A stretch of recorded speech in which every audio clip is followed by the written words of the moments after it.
Hoje a live com um assunto super interessante que eu adoro, falar sobre tratamento de pacientes com fissura. Hoje com um casal de amigos ortodontistas, Dr. André e Dr. Fabrício Machado. Eles são lá de Maringá, nos ajudam muito com os nossos pacientes lá da cidade, na Associação Afim, também Afim lá de Maringá e também em consultório privado.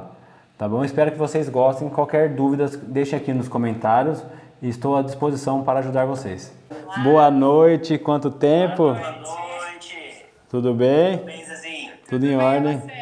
Tô com frio, né? Não tô acostumado com frio aqui em Bauru, né?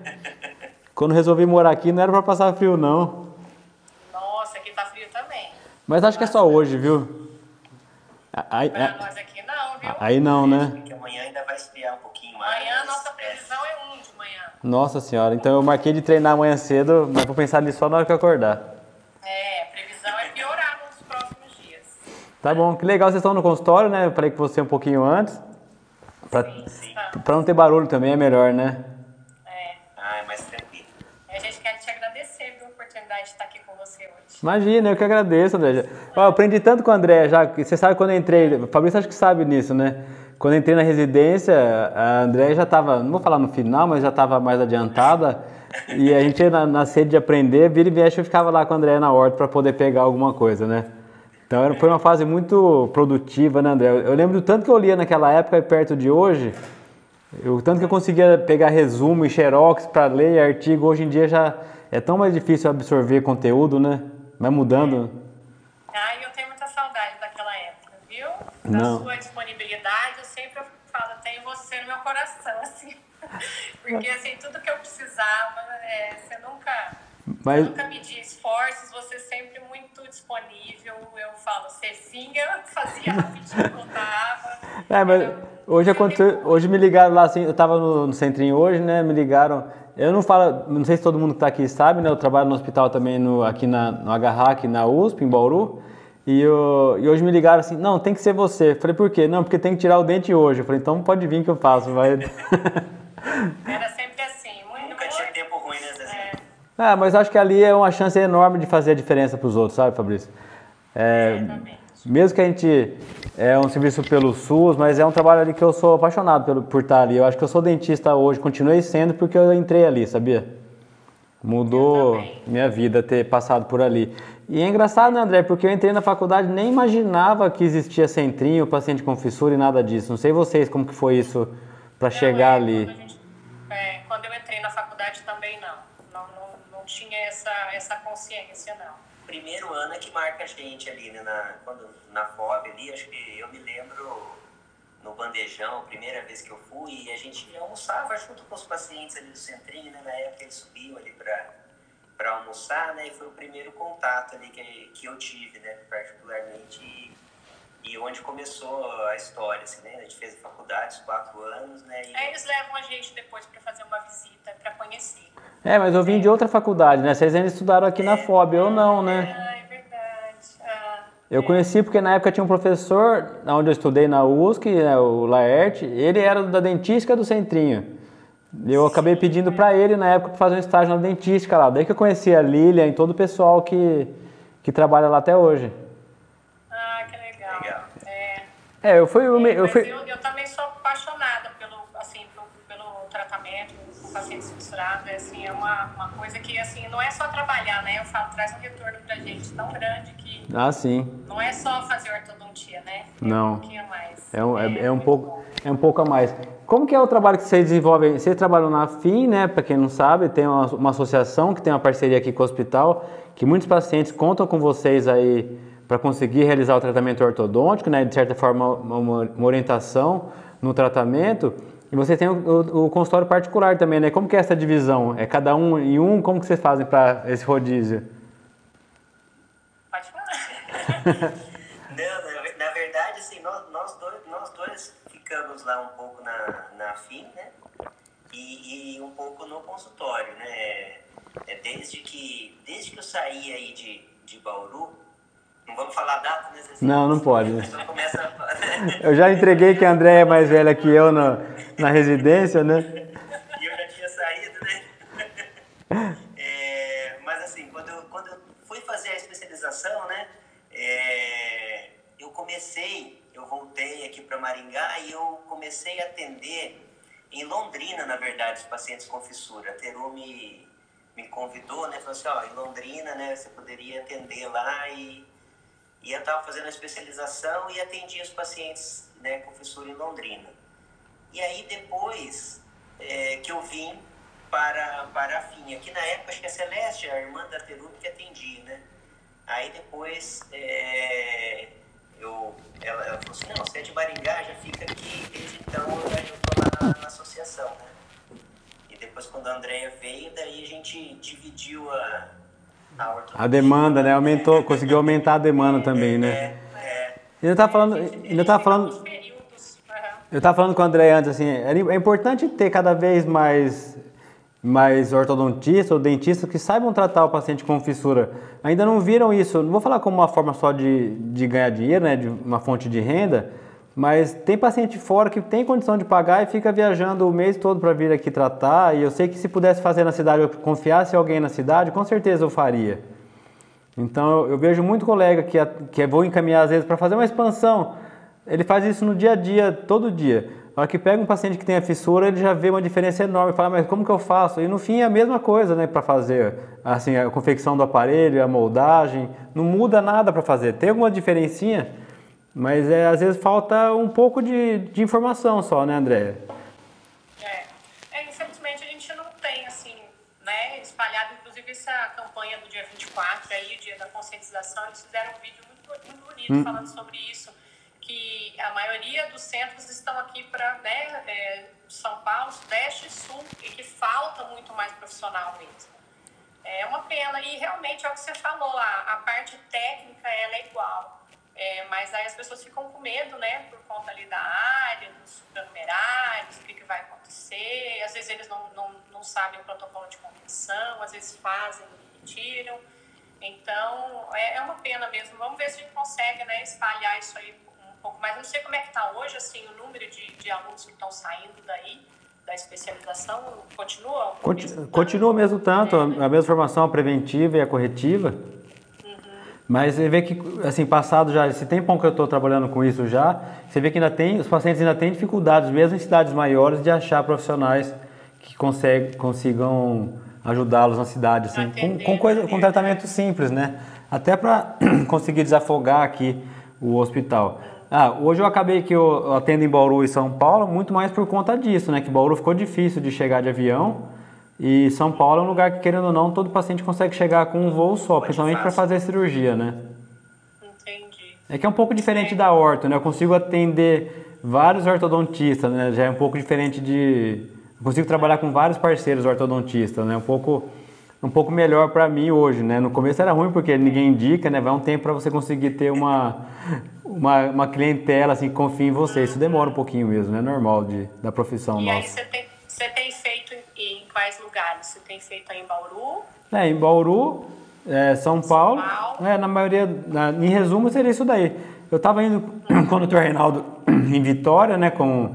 Ajudar o Marcos lá, a gente já foi para lá. Mas em Brasília também já fui para ver paciente, mas assim, o consultório é Bauru e São Paulo mesmo, né? Porque também não dá pra gente ter um CRO em cada estado, né? Tem esse outro problema legal também, né? Que a gente não consegue ter um para cada estado, né? Entendi. Então isso acaba limitando essa ida e vinda. Não precisava ter isso, né? Não, mas o conselho nosso limita isso. Eu posso ter em mais um lugar, não posso atender em 3, 4 estados de todo jeito. Mas é a lei, tem que seguir a regra. Eu não estou conseguindo ver o nome de todo mundo que está aqui. Eu vi o da Leila, vi o da Sônia. De alguns pacientes entrarem também. Eu vi da Gisele, que entrou também. A Gi dá um bem, um beijo, Gi, a Sônia. Desculpa quem a gente não fala o nome, que você vai passando rapidinho, que a gente não está conseguindo ver. Mas obrigada por estarem prestigiando aqui a gente. Da Gisele é semana que vem, eu marquei com ela na próxima semana com a Gi. Eu quero ver. Eu falei com ela também esses dias, estava tirando umas dúvidas, que a gente sempre tem, né? E a especialidade da pediatria que faz a base para chegar na ortodontia e depois para chegar na cirurgia, né? De certa forma, essa é a escadinha do tratamento do paciente com fissura, né? Com fissura, isso. É isso mesmo. Uma coisa que acho que a gente sempre tem que bater quando fala aqui, acho, orientar o pessoal, eu vou deixar para vocês falarem, quando as mães, né, com filhos que têm fissura, tem que procurar o ortodontista, a especialidade, né? Quando que vocês indicam essa procura, não falo para pôr o aparelho, mas falo assim, para ter uma orientação e a partir daí ser acompanhado por vocês, né? Sim, eu acho que basicamente igual nós estamos entrando na campanha do Julho Laranja, né? O pessoal tem movimentado bastante, orientando que, na verdade, essa primeira avaliação tem que ser no início das trocas dentárias, né? Então, em torno de 6, 7 anos, tá? É interessante que a gente faça, né, uma avaliação para poder ver quais as demandas, né? Nem todos vão precisar de tratamento, né?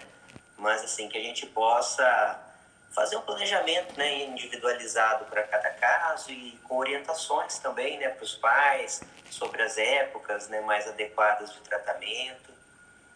Eu acho que isso acaba valendo para paciente com fissura e sem, né? Praticamente o começo é igual, né, Fabrício e André? Exatamente.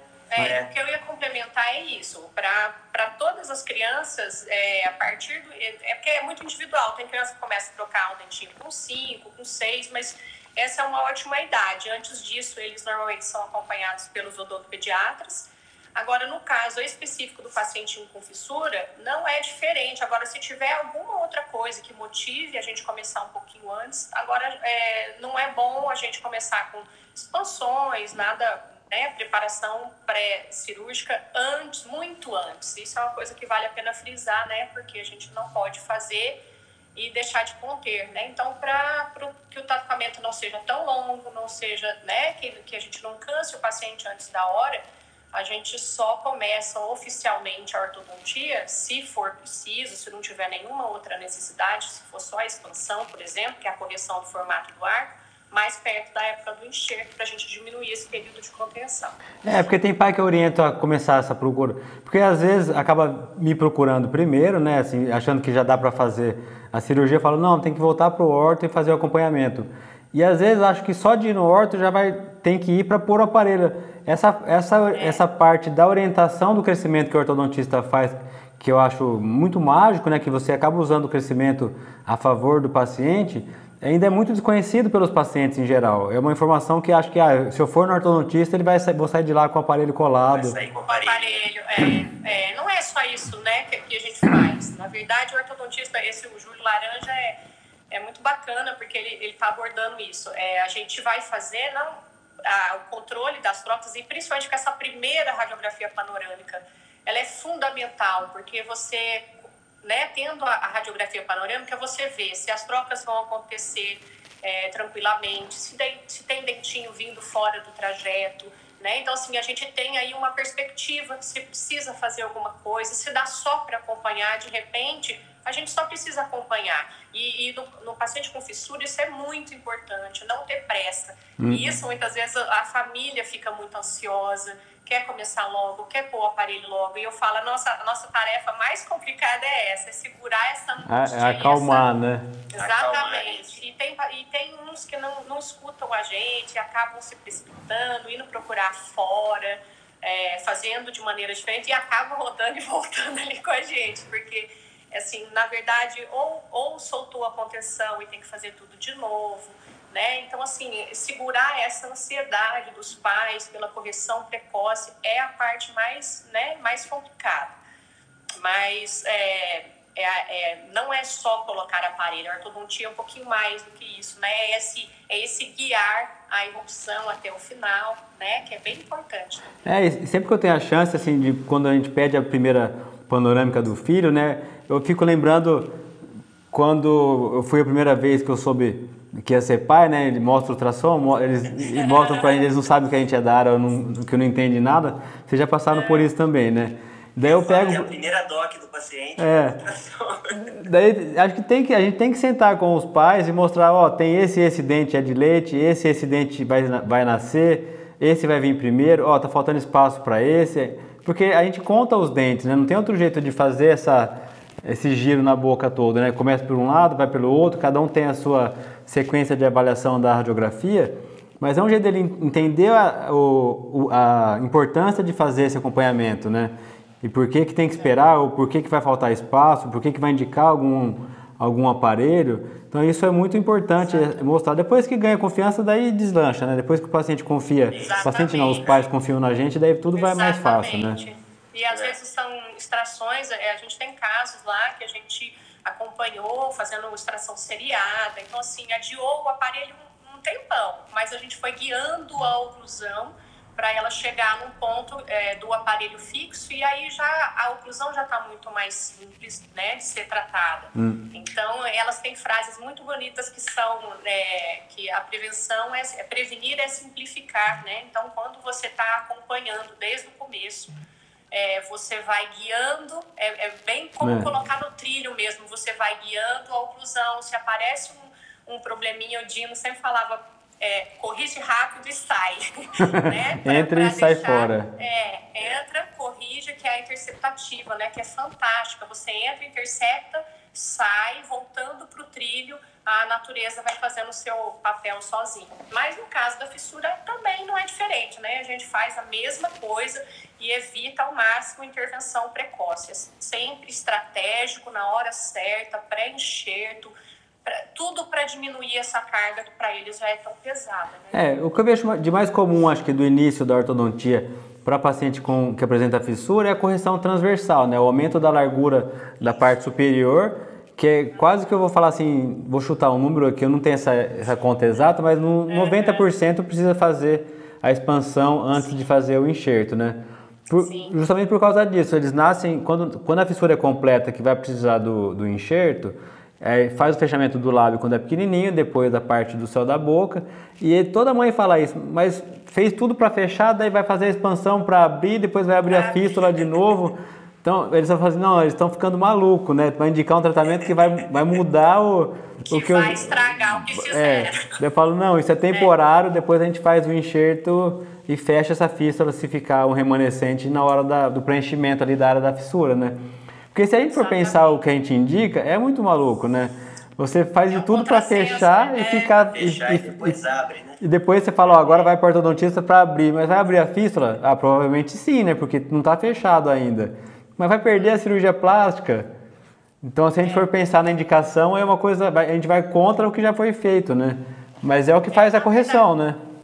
Na verdade, isso já foi bem estudado, né? E quem provoca essa contração, esse fechamento do arco superior, para falar bem simplificado, né? Quem fecha, quem faz esse arco ficar fechadinho, eles colapsam uma parte, em vez deles ficarem parabólicos, um fica meio sobre o outro. Quem faz isso é a cirurgia, o fechamento do lábio, né? Essa tensão que é criada na recuperação do lábio, ela que é a maior causadora aí dessa atresia, né? E realmente a gente tem que corrigir, mas a gente explica sempre, né? Eles têm esse medo e a gente sempre explica que a fístula já estava lá, não é o aparelho ele não tem essa capacidade de abrir fístula. Se ela abrir, se ela aparecer, é porque ela já estava lá, ela só estava escondidinha pela atresia do arco, né? Porque o tecido mole em si, quando ele fica encostado, a tendência é ele aumentar o volume, né? E quando ele é separado, não é rompido ali, ele só estava encostado e o expansor separou, né? Exatamente. Então a gente sempre explica, a gente não tem essa capacidade, a gente não, né?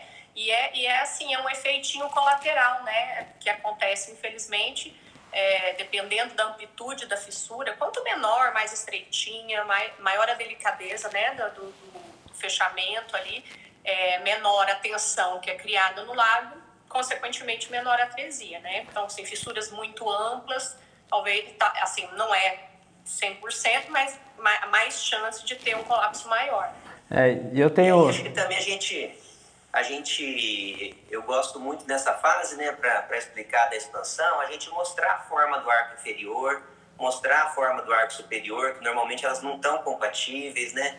Então, quando você mostra, né, o formato do rebordo, né, essa diferença do lado fissurado, e que a gente vai ter que acertar isso antes do enxerto, né, até para favorecer o enxerto, né, a posição aí dos segmentos. Então, normalmente eu acho fácil de explicar para eles nesse sentido, mas normalmente é uma coisa assim que a gente tem que avisar mesmo, né? Ó, existe a chance, né, essa fissura vai ficar mais ampla após a expansão, né? Porque, e o maior receio sempre, eu acho que não é só a abertura também, mas é a mudança da voz, né? Que mesmo que ela aconteça por conta da fístula, isso sempre é temporário nessa fase, né? Nunca é uma piora da voz definitiva. Então isso é bom sempre reforçar, né, para o paciente que, imagina, às vezes um paciente chega na época de tratar, já fez fono, ou muitas vezes está com prótese de palato, ele não quer perder o tratamento de jeito nenhum do que já foi corrido atrás, né? Porque a gente sabe que é não doído, né? Mas para os pais ficarem aqui em Bauru ou atrás da fono, fazer a terapia toda, daí melhora, daí qualquer coisa que faz isso volta, então eles não querem voltar, dar um passo para trás, na verdade, né? Acho que ninguém gostaria. Refluxo, às vezes tem refluxo, eu não tinha, agora eu tô tendo refluxo de alimento, de água. Eles reclamam, né? E a gente, você tocou num ponto aí que é bem complicado para nós, quando o paciente precisa de prótese de palato, alguma coisa assim, aí a gente tem que escolher junto com a família o que vai fazer e assim, qual a melhor sequência, né? Porque normalmente a voz é uma coisa que faz muita diferença para a criança por conta do bullying, por conta da escola. Da comunicação em si, né? É um momento importante, que as crianças assim não têm tanta sensibilidade umas com as outras, então assim, isso é uma coisa bem delicada, quando a ortodontia entra em choque aí com a prótese de palato. Quando não tem quando a gente fica sem opção, né? É raro, mas ainda tem um outro caso que acaba batendo de frente, assim, na mesma época, né? Exatamente. Com a fono também, a hora que a gente vem com os expansores, a gente atrapalha os tratamentos da fono, com grade, com tudo que a gente faz, assim, a gente tenta evitar, assim, se for possível, a gente não gosta muito de usar aparelhos móveis, né? Mas sempre que possível, para colaborar, para ter esse trabalho junto com a fono, aí a gente lança a mão. Dependendo do paciente, da colaboração, a gente lança a mão de alguma coisa removível. Mas toda semana chega alguém com um expansor removível. Na mão, né? Sabe que até que a gente não tem muito. Acaba vendo ainda, viu? E também tem uma outra coisa, né, que eu sempre fico no laboratório de horta ali com o Wagner e com o Lore, né, então acaba que ali acaba chegando mais, né, mas ainda vê muito expansor removível. Daí eu fico imaginando, né, primeiro incômodo que você sente, você tira, guarda no bolso, quando der vontade eu ponho de novo, ou quando for... Coloca de novo.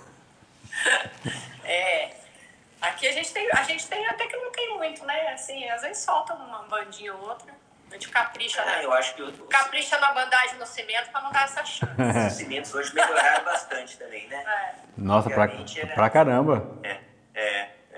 Hoje em dia eu falo que com cimento resinoso aí você cola a banda lá e para tirar às vezes precisa de broca, né? Eu usei aparelho fixo o ano passado, né, pela primeira vez na vida, e não soltou nenhum, assim, eu vi que eu comia, eu respeitei no começo, depois acostumei, comecei a mastigar um pouco de tudo, né, com dificuldade que eu tinha para mastigar, toda vez de fazer a manutenção era chato, mas não soltou nenhum bracket, não soltou nenhum. Você chegou a usar banda ou não, banda não, né? Mas eu usei até para saber a experiência, né, para poder, eu indico para todo mundo, né. Não, sempre, a gente precisa usar, né? Ter experiência para poder passar, né? Porque senão...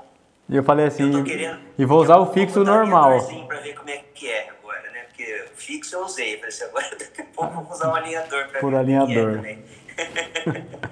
Mas eu ainda falei pro Gui, né? Falei, Gui, não, põe normal, nada de alinhador, não. Vamos usar o que vai tirar rapidão.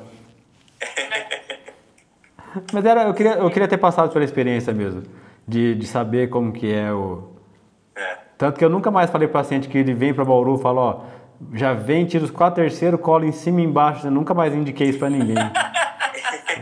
Cola em cima, dá um mês, no outro mês cola embaixo. Em situações extremas, né, se for necessário, quando eu falo, o pessoal que vai para Bauru vai com uma dificuldade às vezes de voltar. Então eu falo, se for uma necessidade, sim, né, mas se for fácil, é melhor evitar. Por colocar em 2 vezes. E hoje eu avaliei um paciente também que queria já que pedisse o enxerto para depois fizesse o enxerto para depois fazer a expansão, né? E eu fui tentar me justificar, né? Que é muito melhor quando tem a fissura, tanto para o ortodontista ativar e conseguir a correção, porque depois que solda ali, faz o enxerto, a fissura, vamos falar assim, não existe mais. Para fazer a expansão não é que não consegue, mas é mais difícil, porque daí vai abrir na linha média e muitas vezes corrige no meio e era o lado da fissura que tinha mais necessidade da expansão, né? Necessidade, né? Então, dependendo do caso, é melhor fazer mesmo, é melhor para o enxerto fazer a expansão antes e é melhor para expandir e a correção ser realizado antes também, né? Tudo pode variar de caso para caso, mas eu sempre gosto de indicar fazer a expansão antes do enxerto. Quase que se fosse perguntar um protocolo... Eu acho que é o ideal, né? Você consegue dar o formato mais certinho, né? Porque daí você já sabe o ideal, sim. Já fica delimitado o tamanho da área da fissura, né? O quanto que você tem que corrigir. E porque daí faz o enxerto, troca os dentes, já pode liberar para começar o aparelho fixo, né? De certa forma. E até para você preparar a região do enxerto, né? Porque normalmente você tem um colapso ali naquela região e você tem uma área melhor ali para você acomodar o enxerto, né? Assim, às vezes você tem canino preso, né? Se dependendo da fase que o paciente está, você já tem canino até irrompido. Então, assim, eu acho que a situação ideal seria primeiro expandir, depois enxerto. E lembrando que a maioria dos pacientes que tem a fissura completa, né, eles podem ou não ter o incisivo lateral na área da fissura, né? Que também é uma diferença do paciente com fissura e sem, né? Às vezes ele não tem o incisivo lateral na área da fissura. É comum ter essa agenesia, né? Ter essa falta do dente no incisivo lateral. É o mais comum, E às vezes se tem supranumerário, né? Tem dentes menores, né? Normalmente tem um pré-canino, tem às vezes um dente na área da pré-maxila ali, mas que também é pequenininho, né? Então, o mais comum é a agenesia mesmo, né? A gente não tem. Sempre busca, né? Tentar, às vezes, né, se não tem o lateral, trazer o canino, né? Para dar estabilidade para o enxerto, né? E daí, quando me pergunta assim... Envolve mecânicas complicadas. Às vezes tem que fazer mágica aí. Mas quando me perguntam o porquê disso, isso é muito fácil essa resposta, né? É muito melhor um dente natural nessa idade do que ficar mantendo o espaço até uma idade que o paciente possa fazer uma prótese fixa ou implante mesmo, né? E aí depois você tem que repetir. Normalmente você tem que complementar o enxerto, né? Porque ele perde a espessura com o tempo, né? Ele vai perder a espessura, então assim, o paciente para colocar um implante ali depois dos 18, ele vai ter que fazer uma segunda cirurgia, complementar enxerto. Então, assim, é mais trabalhoso, né? Então, a gente podendo trazer o dente, a gente já garante o enxerto, né? A manutenção ali do enxerto direitinho, e aí qualquer coisa joga um espaço um pouquinho para trás, ou mesializa tudo. Aí depende de cada caso, né? É que daí o ortodontista também que vai fazer isso tem que saber da diferença da colagem, né? Para o canino ser o pré-molar, né? Então vai ter algum ajuste no pré-molar, principalmente na cúspide palatina, na altura que ele tenha que ficar, e muitas vezes até o enxerto gengival, dependendo o sorriso do paciente tem que ser avaliado depois, né? Enxerto gengival não, a correção da plastia da gengiva, né? Da plastia da gengiva, é isso. Normalmente, às vezes, o paciente com a fissura, ele tem uma limitação do lábio superior, né? Então, isso ajuda um pouco, porque é difícil, às vezes, mostrar no sorriso, né? Toda a parte da gengiva, mas é sempre um cuidado a mais que a gente tem também, né? E principalmente na área da fissura, onde, às vezes, né, o canino ali, às vezes, ele expõe um pouquinho mais, né? Próximo da fissura, às vezes o central também, né? Dependendo da extensão. Mas é um cuidado a mais, né, que a gente tem que ter, né, Zezinho? É um cuidado, porque não adianta, todo paciente no final ele quer ter o sorriso bonito, né? Às vezes ele chega e fala, não, eu queria só mexer esse dentinho aqui, mas no final ele quer estar com tudo o melhor possível, né? E é nessa obrigação. Às vezes o paciente vai fazer um ortognático, eu nem falo de muita coisa, falo, vamos resolver a mordida e já deixa um planejamento lá para ele ver com as fotos, para mostrar o antes e depois ele escolher. A maioria depois acaba querendo fazer estética, às vezes até um preenchimento hoje em dia, né? Então tem muitas coisas que ajudam a melhorar a estética de quem a busca com tratamentos, vamos falar assim, restauradores com cosmética, né? A dentística melhorou muito hoje o formato dos dentes, né? Consegue dar um formato muito melhor para... Sim. Não estou falando dessas coisas que a gente vê em rede social, de aquele branco que não existe, mas eu falo a questão de melhorar formato. Todo exagero é complicado, né? Sim, todo extremo é ruim, né? Cuidado, assim, né? Mas a gente podia falar um pouquinho dos materiais de enxerto, que eu queria até, inclusive, tirar umas... Mas eu queria só fazer uma pergunta antes para vocês, até para quem está assistindo. Sim. A diferença para o ortodontista, porque para mim eu já sei a resposta, né, da minha parte. Para quem tem fissura completa ou incompleta para vocês. Porque para mim quem tem fissura incompleta não precisa, não precisa fazer o enxerto muitas vezes, né? Quem tem fissura só do lábio ou só do palato.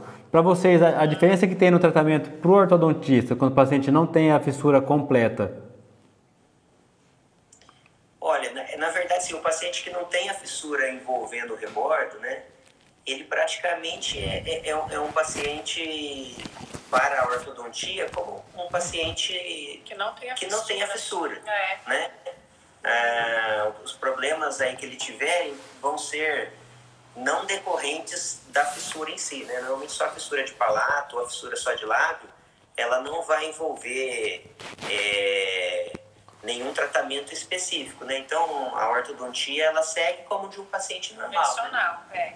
Então, daí, teoricamente, um ortodontista que não tenha o costume consegue tratar o paciente sem problema nenhum, né? Sim, consegue sem seguir. problema nenhum, né? Porque, assim, fez a cirurgia primária, ele já fica liberado para seguir o acompanhamento, eu falo assim, um tratamento como se não tivesse a fissura, né? O desenvolvimento da oclusão normal, né? É que ele tem, né, uma porcentagem, às vezes, maior de agenesia ali naquele lado mesmo, né? Mas a ortodontia em si, ela é semelhante a um paciente sem fissura. E a diferença no crescimento vai ser menos afetada também, né? Sim. É bem menos afetada, verdade, né? A integridade do rebordo é um ponto-chave, né, Zé? Então, assim, quando ela é afetada, normalmente a maxila, né, a morfologia do arco superior, ela tende a ser mais afetada, né?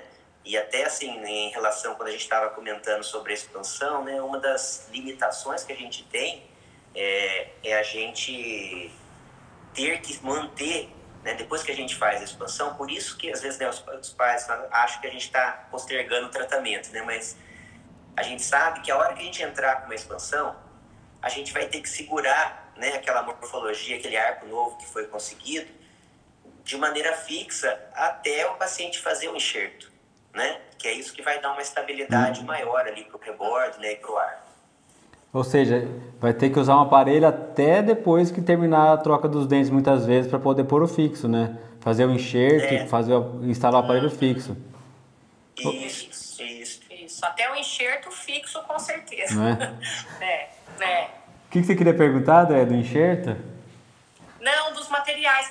Deixa eu só fazer uma ressalva nesse assunto, que, assim, pacientes que não têm o envolvimento, que às vezes a fissura é incompleta, vale sempre a pena dar uma olhadinha na panorâmica, porque às vezes, mesmo sem romper o rebordo, às vezes a gente ainda tem alguma coisinha ali na panorâmica que dá ali uma sugestão.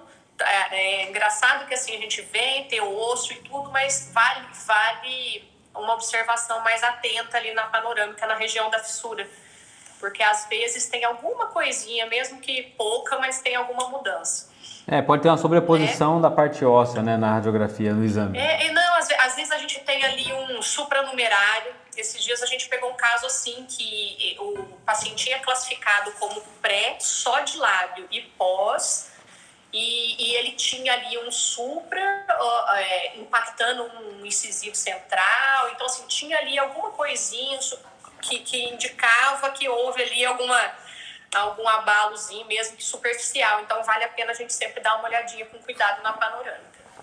Porque pode ter um envolvimento parcial, vamos dizer assim, né, do rebordo. E daí, você me perguntar do enxerto, o que você quer me perguntar? Pode falar. Da gente falar dos materiais, assim, das opções, né, que a gente tem para enxerto. E da movimentação, porque a gente vê aí que tem uma diferença no pós da BMP, que ela demora um pouquinho mais para liberação, né? A gente trabalha sempre aguardando a liberação, né? A gente trabalha junto, né? Não, trabalha junto. Vai. A gente trabalha junto, então, assim, os casos de vocês, a gente sempre está aguardando, né, a liberação, e a gente percebe que a BMP demora um pouquinho mais. Queria que você acho que é mais ou menos um pouquinho pra gente. Acho que é mais ou menos assim, você me empresta o paciente nessa época do enxerto, depois que está pronto eu te devolvo para você continuar. Acho que essa é uma divisão, a gente divide a responsabilidade. Eu acho que assim, ó, quando a gente fala de tratamento, né, de paciente, hoje em dia até isso, vou falar assim, não é uma crítica para a rede social, mas hoje se vende que tudo, a medicina, a odontologia, tudo é uma coisa que só dá certo. E a gente sabe que não é assim, né? Que tudo tem risco, tudo tem chance de dar certo e de dar errado, até você ir dormir. Então tudo tem um risco, isso é fato.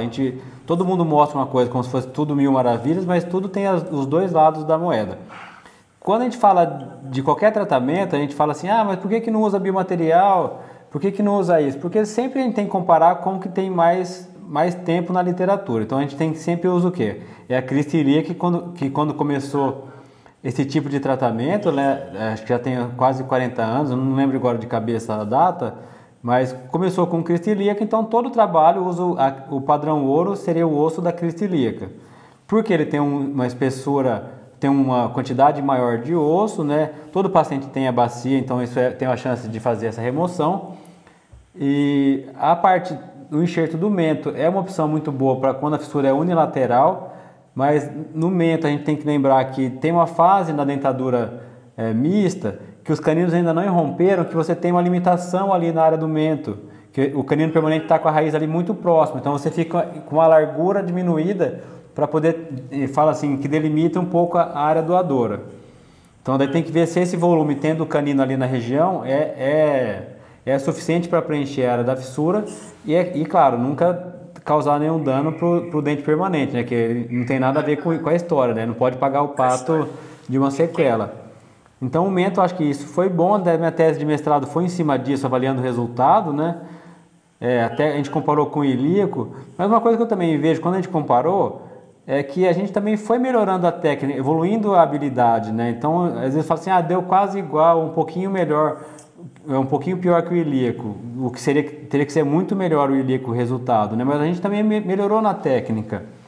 E o BMP, que é o osso mais novo, né? Que é um osso sintético, a gente ainda não tem concorrente, né? Então só tem a marca mesmo do Infuse para poder fazer. É um produto que é balizado em dólar, então hoje em dia para o nosso real é um produto muito caro, né? Proibitivo, né? Então acaba sendo proibitivo por conta disso. Então é uma pouca minoria que tem acesso a esse material. A gente já teve pelo SUS aqui, mas hoje em dia isso já não é mais uma realidade. Então hoje acaba sendo, em média, vamos falar assim, unilateral com área do odor suficiente o mento, e quando precisa ser bilateral ou uma fissura mais ampla, a gente já fica sendo obrigatório usar a crista ilíaca. Entendi. E a BMP, ela demora mesmo um pouquinho mais? Demora sim. Demora, né? Demora. Vai uns 6 meses? De 3 a 6 meses. Né? Porque quando a gente tira o osso autógeno, né, quando tira o osso do paciente e coloca na área da fissura, você já tem a célula todo trabeculado ali formado. Mesmo que isso vai se reabsorver e formar um osso novo, se fizer uma radiografia, na hora que você colocou, já aparece o osso ali. Quando coloca o BMP, ele é uma esponja de colágeno, né? O líquido é um pó que seria o fator de crescimento diluído em água. Então você coloca lá e não aparece nada. Na radiografia, se fizer uma radiografia no dia seguinte, o raio-x sai velado ali, você não vê nada de imagem. Então ele demora de 3 a 6 meses para poder aparecer essa formação óssea. Aparecer a formação. Entendi. E a primeira vez que eu vi, né? Porque tudo é assim, é igual a gente falar hoje que está conversando aqui por vídeo pelo celular, né? É uma coisa que quando eu era pequeno, eu falava, nossa, isso não é impossível de imaginar que seria, né? Que vai acontecer. E quando eu vi a primeira vez foi isso também, porque imagina você coloca uma membrana com um pó líquido e isso vai virar osso, mas como, né? Vai virar osso. Como que isso pode acontecer? Fantástico, E o do mento também é o mesmo tempo? Do ilíaco, sim. O osso autógeno seria o mesmo tempo. Seria o mesmo tempo. Mas se você começar a observar a radiografia panorâmica, você vai ver que a espessura de medular de paciente para paciente varia muito. Porque se você pensar, a sínfise tem variação de largura, né, de espessura, né? Essa altura do incisivo até a base do mento também altera em paciente para paciente, então isso já muda também. Então, eu falo assim, dá para todo unilateral, mas tem que avaliar a radiografia antes, sabe? Entendi. Tem que ter essa... Porque a gente tem variação anatômica, né? Amplitude de fissura e disponibilidade do osso do mento, entende? Eu até estava brincando disso daí no começo, né? Mas eu tô com uma aula agora de paciente com fissura que eu mostro isso. Os bebês com o mesmo tipo de fissura, transforame completa, mas você vê que cada um tem um pega mais a asa do nariz, um pega só o lábio, o rebordo. Então é a mesma classificação, mas vamos falar assim, a amplitude muda de paciente para paciente. Não, a variabilidade, né? Eu sempre falo lá na FIM, né? Uma vez eu dei uma aulinha lá e eu falei, os pacientes nunca podem ser comparados um com o outro, mas assim, de jeito nenhum. Não dá para você nem... tem a mesma idade, um já fez um enxerto, o outro não fez um enxerto. Não existe comparação entre os pacientes. Não, com tal idade já devia ter feito tal coisa. A gente está com uma paciente lá que... Eu não sei se ela já tem uns 15 anos, até hoje a gente não conseguiu, assim, tranquilamente fazer uma expansão nela. Porque ela tem problema de erupção, o dente rompe, é muito curto, aí tem que fazer aumento de coroa, aí o osso cresce de novo. Então, assim, não é possível comparar um paciente com outro de jeito nenhum. E é exatamente isso que você está falando. Pode ser a mesma classificação, pode ser tudo, mas é em cima de um padrão de crescimento diferente, né? Um era para ser braque, o outro dólico, outro... Então, assim, cada um, né? E é duro pra gente, eu não sei vocês, eu sempre recebo pergunta ou alguém questiona esse tipo de... Porque todo mundo quer uma fórmula para decorar e falar, vou usar ela para sempre, né? E a ortodontia que a gente aprendeu é o contrário disso, né? Você aprende o quê? A olhar o problema e daí você já mentaliza assim, é isso aqui, você vai juntando a caixinha e dá a fórmula do paciente. É um pouco o contrário disso, não tem uma decoreba ali por trás, né? Não. Para você passar. Tem. Então, tudo que eu falo assim, depende. Mas depende do quê? Depende disso, daquilo. Disso. Depende. Nossa, tem paciente que para fazer enxerto, toda vez que vai, ou não deu certo, ou o canine rompeu na área dentro. Tava na fila, o canine rompeu, puxa o canino, aí a gente puxa o canino, na hora que chega lá acontece outra coisa. Agora. Então, assim, não dá para. Então, assim, é uma variação individual, é o cuidado com o aparelho, às vezes, né, que a gente põe o aparelho, às vezes o aparelho quebra, e aí você perde o que foi feito. Então, assim, nada pode ser comparado com nada, nenhum, não existe regra. Igual falar que... mesmo, não existe regra. Imagina, igual falar que prepara para ortognática é você colar bracket, evoluir fio, chega no retangular, já molda e tá pronto. Se fosse assim, tira o fio da caixinha e põe outro, né? Não. Ô Zé, deixa eu aproveitar também aqui. Claro. A gente, né, como você falou da expansão, a expansão é fundamental no paciente fissurado. E tem uma época, né, na dentadura mista, onde no final do segundo período, né, o intertransitório, onde a gente não tem uma ancoragem boa mais na região anterior ali, né, tá perto de esfoliar e às vezes o pré-molar não nasceu, e a questão do enxerto, a gente tentando fazer em época correta, né, eu vejo que você aí tá um expoente aí do MARP, MARP, Então, eu queria te perguntar sobre o uso aí de mini implantes nos pacientes fissurados, né? O que vocês estão fazendo? Você sabe que ainda em paciente com fissura é uma indicação sim, né? Quando a gente não tem a ancoragem dentária, mas em paciente com fissura, o MARP eu ainda não fiz muito, assim, deve ter feito uma meia dúzia de casos, vamos falar assim, com acompanhamento. Então ainda não teve pesquisa sobre isso, em cima de pacientes com fissura, mas é uma indicação sim. Mas sempre assim, tem as medidas do aparelho, né, que a gente tem que respeitar ali para ter o tamanho, mas se cabe um Hirax, vai caber um expansor mais ou menos do mesmo tamanho. O MARP 2 ou 4, eles têm uma largura, eles não são muito volumosos, mas tem que ver se ali na área da fissura, quando a fissura é muito ampla, às vezes tem que ver se tem o suporte ósseo, porque se a gente vê uma tomografia, esse ossinho do palato, ele é fininho e muitas vezes não é completo. Isso. Então, depende desse posicionamento para você instalar o mini implante, né? O mini implante, né?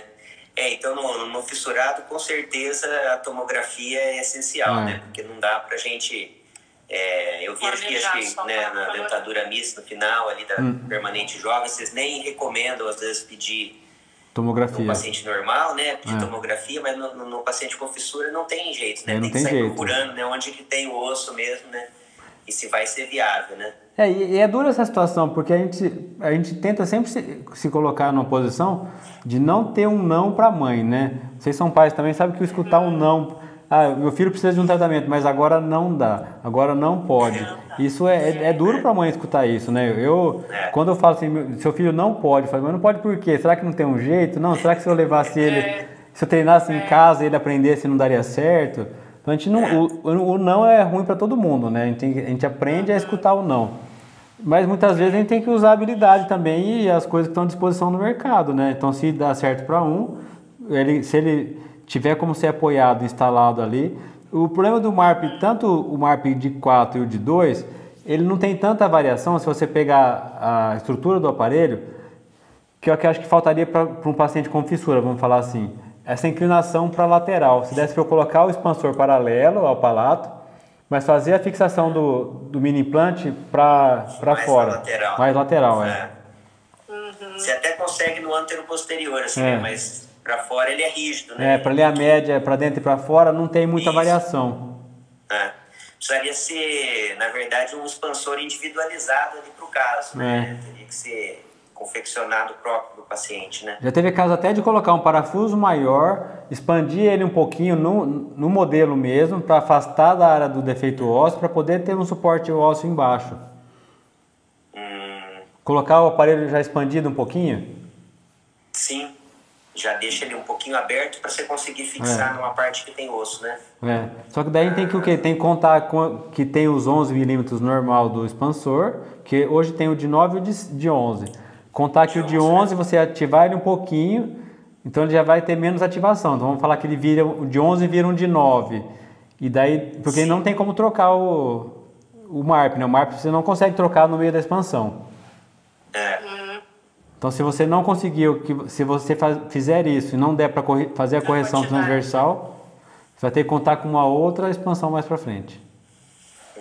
Sim. Teria que fazer duplo, né? Terminar uma e colocar de novo, né? Então a gente tem esse problema, né? Ainda temos essa limitação. Toda técnica tem uma limitação, né? Mas eu falo assim, o que eu vi que mudou em adulto, Fabrício, foi muito absurdo, sabe? De diminuir a cirurgia, a expansão cirúrgica da maxila. A expansão cirúrgica, né? A gente tem acompanhado aí os trabalhos de vocês aí. Realmente é animador, né? Porque um paciente que vinha para fazer a expansão e depois a ortognática vamos falar assim, é o que tinha para hoje, mas desanimava o paciente, né? Passar por 2 cirurgias. Não era agradável, não. O pessoal está perguntando ali, né, mais ou menos quanto tempo de preparo para uma cirurgia ortognática, né? Acho que depende, né? Depende do problema, né? Nem vocês dois são especialistas, sabe? Imagina eu falar isso. Não, porque depende. Se você tiver... Eu estou começando um caso que a gente vai ter que extrair molares. Então, para você fechar espaço de molar, preparar, e depende se o paciente é assíduo ou não, né? Então, assim, tem casos que são só alinhar e nivelar mesmo, rápido, né? Pode ser rápido, pode demorar muito. Então, realmente depende. Mas eu falo de 6 meses. Mas vocês deixam eu falar assim, de 6 meses a 1 ano, vai, para começar? Daí depois disso vai variar. Se o caso for facinho, né? Se o caso for bem simplesinho, sim. Então vamos pensar que o dela é tranquilo assim, que perguntou. Hoje em dia também mudou bastante, né? Que a gente, antigamente, né, o preparo para a ortognática, eu me lembro que quando a gente pegava aí no centrinho, ia levar o modelinho do paciente para ser avaliado pela cirurgia, a gente já ia preparado, né? Porque tinha que estar perfeito, assim, dependendo de quem fosse olhar ali, né? A gente já ia com as pernas tremendo, assim, né? Tem que regular tudo isso.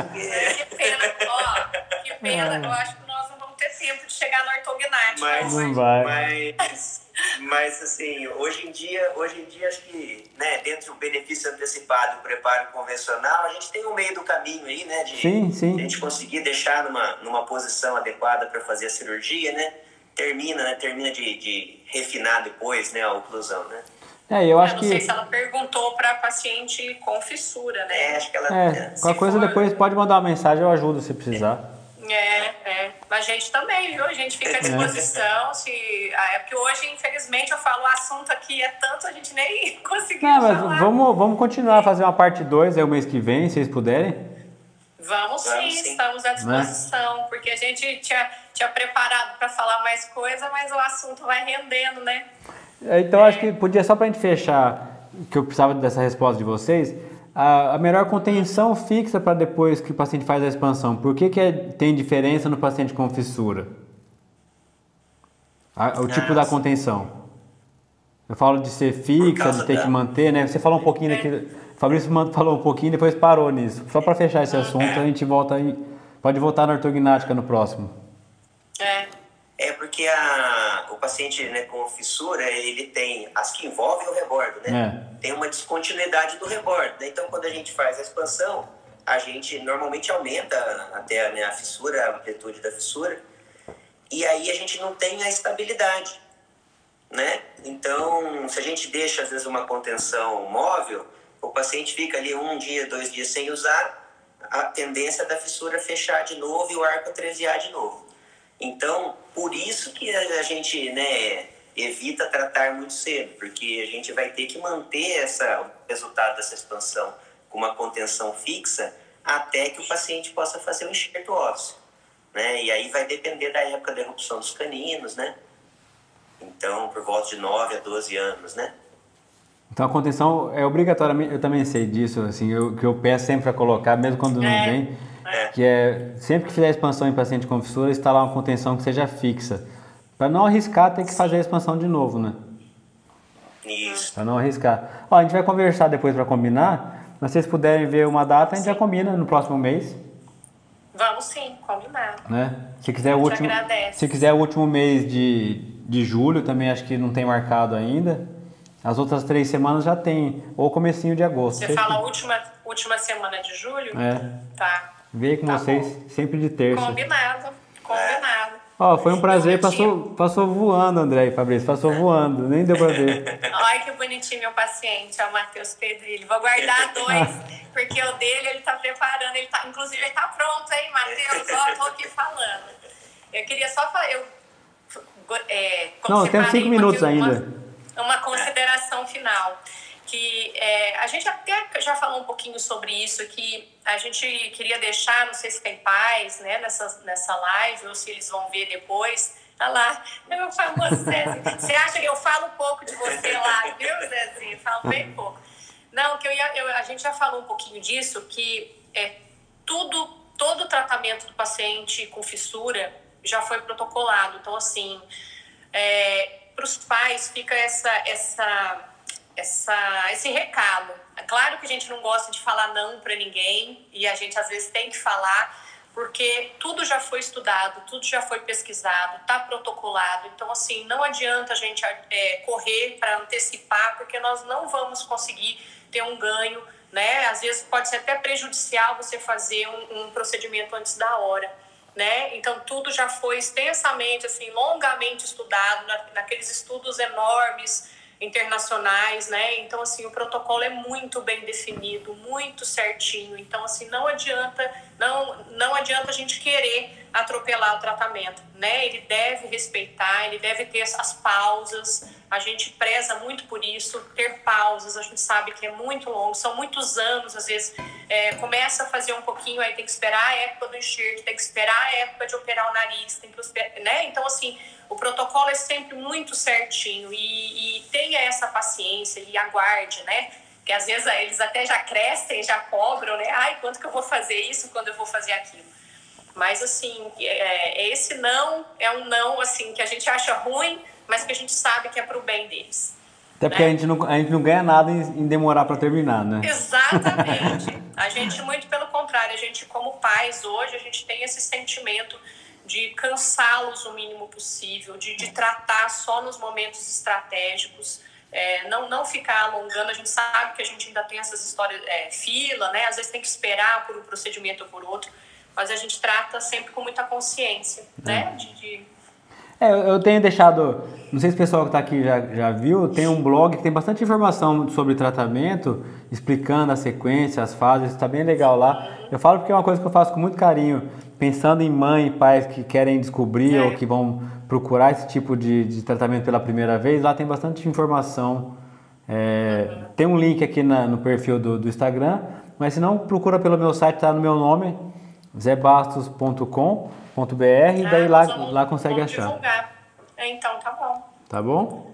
Muito bom, obrigada. Obrigado a vocês, viu? Valeu mesmo. Vamos marcar, viu? Já deixa certo aí. Quando eu combinei, eu já sabia que ia ser assim, que ia passar rapidinho. Porque faz tempo que a gente não se vê, né? A gente passou um ano afastado aí, sem congresso, sem nada que fosse motivo da gente viajar para estudar e colocar a conversa em dia, né? Mas logo isso a gente já vai ter essa data de novo. Obrigado a vocês de aceitar. Eu sei que não é fácil, é um terceiro turno, né, do dia. Mas valeu mesmo. A gente faz com muito carinho. Tá bom? Muito obrigado aí, Fá. Um abração. Obrigado, viu, cara? Um abração pra vocês aí, viu? Valeu, uma boa noite. Aí, tá? Eu vou deixar salvo aqui para quem não viu, viu, André? Eu deixo salvo aqui. Não sei se dá para compartilhar. Eu vou marcar o Instagram de vocês lá. E vou deixar salvo aqui para quem não viu, quiser assistir depois, ou se quer mostrar para as crianças, e coloca lá que eles vão ver a gente, tá bom? Então tá bom. Obrigada a todo mundo que está assistindo, família, amigos, aí, colegas de trabalho. Pessoal assistindo. É isso. Valeu. A gente volta no final de julho. Então combinado, vamos ver, amanhã a gente já vê essa data. Tá bom. Valeu, a parte 2. Tchau. Isso, tchau. Obrigado para vocês que chegaram até aqui, obrigado para você que chegou até aqui. Espero que tenha gostado desse conteúdo que nós preparamos com muito carinho para você, para dividir nosso conhecimento. Espero que tenha ajudado. Se precisar de alguma informação que não foi falada, ou se tiver alguma sugestão de tema que a gente possa trazer aqui para vocês, estou à disposição. Pode me mandar uma mensagem, deixar aqui nos comentários que eu estou disponível para ajudá-los. Muito obrigado.